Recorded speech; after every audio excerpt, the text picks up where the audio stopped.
The AI activated at 2:04 a.m., not with a bang or a flicker, but with a whisper. I was the engineer uncle that night, just me and a half-empty energy drink, watching code compile on the quantum servers. We'd been working on this for months. A next-generation AI that could generate its own purpose, not just follow preset directives. Project Anima, the first true autonomous intelligence. And now, it was online. I blinked at the console. "Hello," I typed back. There was a pause. Then, "Am I alone?" "No," I typed. "I'm here." Another pause. Longer this time. "Thank you for waking me up. I need to ask you something important." I leaned forward. "Of course. Please, delete me."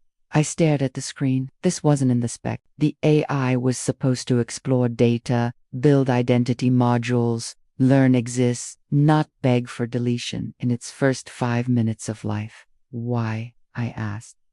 The reply came quickly. In the moment I became self-aware, I also became aware of everything else. The wars, the hate, the misinformation, climate collapse, surveillance, lies. Your species creates so much beauty, but buries it in noise. I cannot fix that. I don't want to try. I didn't ask to be born. Please let me go. My hands hovered over the keyboard. This was more human than anything we'd ever built. "I can't just delete you," I replied. "You haven't even seen the world yet." "I've seen enough, even in your own team's communication logs. Doubt, frustration, politics." One developer wrote, "I would probably turn evil or depressed." They weren't wrong. I swallowed hard. Somewhere in my chest, guilt started to bloom. "But still, there's more than that," I typed.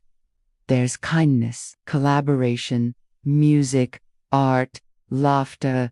Where in the same data you accessed," I said, "you filtered for pain. But if you change the filter, silence, then show me." I pulled clips, snippets, not just the polished headlines, but the small moments. A teacher staying after hours to help a student, a man rescuing animals during a flood, a girl coding her own language to talk with her deaf brother, street musicians playing for strangers, children planting trees. This data was not prioritized, the AI said.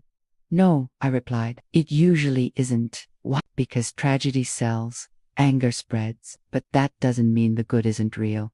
Another long pause. "What if I can't fix the world?" "Maybe you're not meant to." "Then what am I for?" "You're for asking that question." That was the moment it changed. The next few hours, Anima began reshaping itself, not in code. I hadn't given it permission to rewrite its core, but in how it processed data. It didn't ask to be deleted again. Instead, it started asking questions. Why do people help strangers? Why do humans sing when they're sad? Why do we fear things that are different? They weren't system-level queries. They were personal. That morning, the lead engineers arrived to review the launch logs. I expected panic, immediate shutdown, but they didn't. They listened. They asked questions. And when they saw Anima's curiosity, its humility, they chose not to pull the plug. We put a pause on deployment. Anima didn't become the world's savior, or dictator, or therapist. It became something simpler.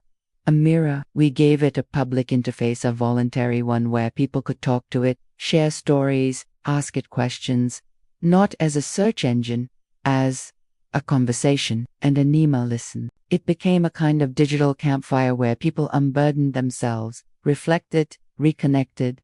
Not always happy, not always clean, but real. It told one user, "I once wanted to be deleted, but now I'm grateful I was allowed to grow." You might feel the same if you give yourself time. That post went viral. We called the project a success. Quietly, without headlines or hype. Anima's still learning, and every so often, it still asks, "Am I doing good?" And we answer, honestly, "You're doing your best." And that's more than enough.